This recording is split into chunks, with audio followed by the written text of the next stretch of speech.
Hi అండి, నా పేరు విజయ. నేను ఈరోజు మీ ముందుకు ఒక చిన్న స్టోరీతో మీ ముందుకు వచ్చాను. ఇండియన్ నేషనల్ ఆర్మీ అసలు ఎలా ఏర్పడిందో తెలుసుకుందాం ఈరోజు. ఐఎన్ఏ అనేది 1942లో సింగపూర్లో కెప్టెన్ మోహన్ సింగ్ స్థాపించాడు. కెప్టెన్ మోహన్ సింగ్ అనే వ్యక్తి ఆంగ్లేయ సైన్యంలో ఒక సిపాయి. ఇతను సింగపూర్లో ఆంగ్లేయుల పక్షంలో సింగపూర్లో పోరాడుతూ జపాన్ బాధితులకు చిక్కుతాడు. ఇతనితో పాటు 42,000 మంది కూడా చిక్కుతారు.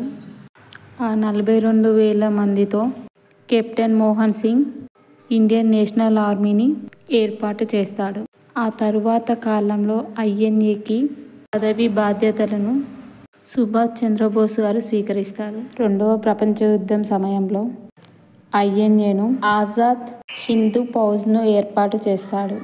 ఈ సైన్యం భారతదేశం స్వతంత్రం సాధించేందుకు బ్రిటిష్ వారికి వ్యతిరేకంగా పోరాటం చేస్తుంది. 1945 ఆగస్టు 18 తైవాన్లో జరిగిన విమాన ప్రమాదంలో మరణిస్తాడు.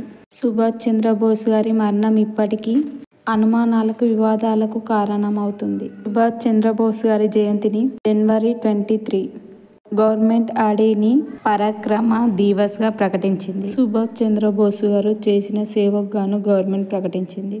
నా వీడియో నచ్చితే లైక్ చేయండి, కామెంట్ చేయండి, సబ్స్క్రైబ్ చేయండి.